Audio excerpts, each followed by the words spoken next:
Özellikle Gazze'de yaşanan soykırım, zulüm, İslam ümmeti hatta bugün bizimle çok değerli konuşmacılarımız katletmeye devam ediyor. Bugünkü konuşmamızda ben çok teşekkür ediyorum. Asya'dan başlamak istiyorum. Hazreti Asya demek istiyorum. Çünkü diğerleri Resulullah o zamanın Müslümanları çok büyük zulümler görüyorlar Firavun'dan. Ve bir peygamber olarak göndereceği büyük bir zata o zamanlar dikkatimizi çeken bu ayet de aklımıza getirelim. Evi, komşuyu evden önce istedi diyor. Yine milattan önceki zamanlardan 40-50'li senelerden bahsediyor. Konuşuyoruz ya, Amerika ne yaptı, Rusya ne yaptı, Çin ne yaptı, dünya dengeleri. Konferansımızın adı Müslüman kadın direnişçileri anlatmaktı. Dolayısıyla ben Mescid-i Aksa'daki, Kudüs'teki, Batı Şeria'daki direnişçi hanımlardan bahsettim. Aynı zamanda kendi tecrübem olan ribat tecrübesini aktardım dinleyicilerimize. Amacımız direnişin nasıl yapılacağını, bu davada kadınların mücadeledeki önemini vurgulamak ve neler yapılabileceğini ön plana çıkarmakta aslında. Zaten Gazze'deki direnişin başlangıcı, Aksa Tufanı'nın başlangıcı aslında Mescid-i Aksa'daki Müslümanların onurunun, izzetinin, şerefinin, haysiyetinin ayakları altına alınmasıydı. Mescid-i Aksa müdafadan yoksun kaldığı için, 2 milyarlık ümmet sessiz kaldığı için hanımlar burada ribat yaparak, ribat tutarak Mescid-i Aksa'nın onurunu, izzetini ve şerefini korumaya çalıştı. Ancak yeterli gelmedi. Müslüman alemi sessiz kalınca bu sefer Gazze'deki direniş başlamış oldu. Ve tabii ki Gazze'deki direnişin ön plana çıkan kişileri de hanımlardır. Şimdi ben her zaman her yerde hanımların toplumun yarısını teşkil ettiğini ifade ederim. Diğer yarısı da hanımların yetiştirdiği kişilerdir. Erkek olsun, hanım olsun. Dolayısıyla burada hanımlar çocuklarını çok iyi bir şekilde yetiştirdiklerinde zaten ümmete direnişçileri yetiştirmiş oluyorlar. Bu bir. İkincisi erkeklerin olmadığı yerde hemen hanımların devreye girmesi gerekiyor. Bu ümmet inşallah hanımların ön plana çıkmasıyla yeniden diriliş makamında olacaktır. Dolayısıyla bütün hanımlara çağrım, önce kendi hayatınıza tatbik edin, sonra da diğer insanlara örnek olarak inşallah güzel evlatlar yetiştirerek ümmeti yeniden dirilteceğiz diyorum. Hanımlara mutlaka kendilerini yetiştirme hususunda gayret ve çaba sarf etmelerini tavsiye ediyorum. Bismillahirrahmanirrahim. Selamünaleyküm ve rahmetullahi. Bugünkü konferansa daha çok kadınların direnişteki rolünü anlattık. Aslında bugün burada yaptığımız olay tarihten de örnekler vererek sadece Gazze için değil bütün dünya için aslında kadının bir direnişteki rolünü anlattık. Bununla Hazreti Asya'dan başladık.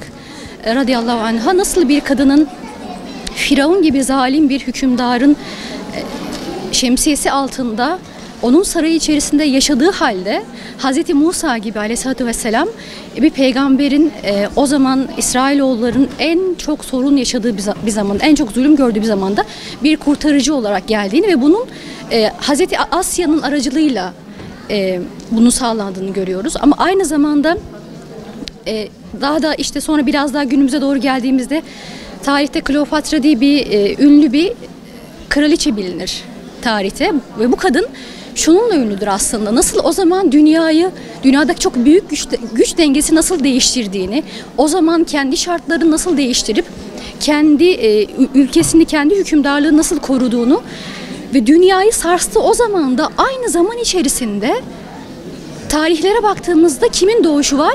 Hazreti Meryem'in radıyallahu anha ve Hazreti İsa'nın doğumu var öyle bir zamanda. Düşünsenize dünyayı sarsan bir kadın var. Bütün o zaman dünyadaki o zamanki insanlar bu kadının nasıl güç dengesini sarstığını konuşurken Allah'ın üzerinde durduğu bir avuç Müslüman, bir avuç Müslüman var. Bunlar da işte Hazreti Meryem'in tertemiz bir şekilde seçilip alemlerin arasında seçilen bir kadından yine İsrailoğullarına gönderilen bir peygamber doğuyor ve onun da nasıl dünyanın seyrini hakikatte asıl onu değiştirdiğini görebiliyoruz.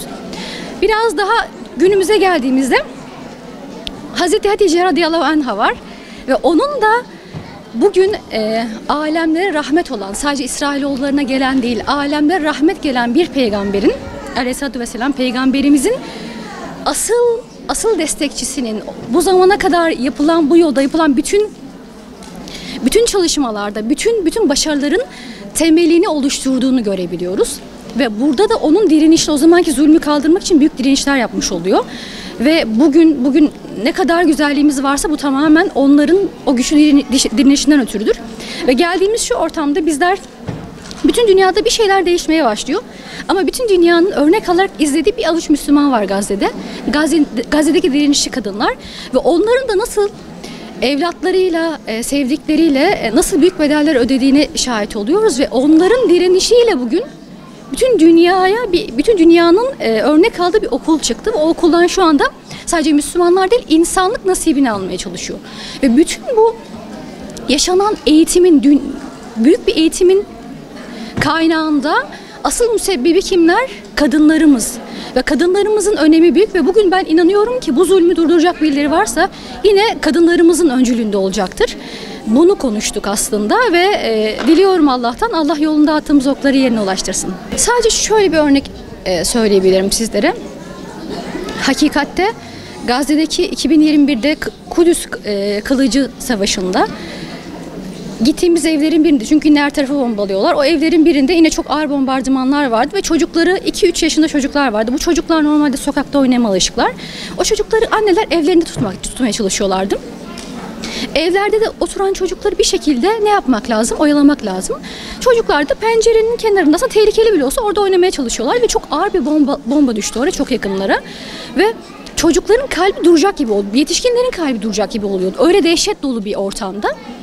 Annenin tepkisi direkt şu oldu: yavrum üzülme, onu biz gönderdik, sadece Allahu Ekber'de.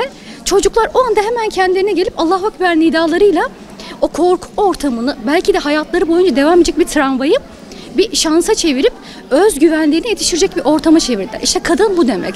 Kadın demek anne demek, kadın demek en güçlü yol arkadaşı demek, kadın demek direnişin omurgası ve dediğimiz gibi bir adam eğer ki bu direnişte kafaysa boynu da kadındır kesinlikle.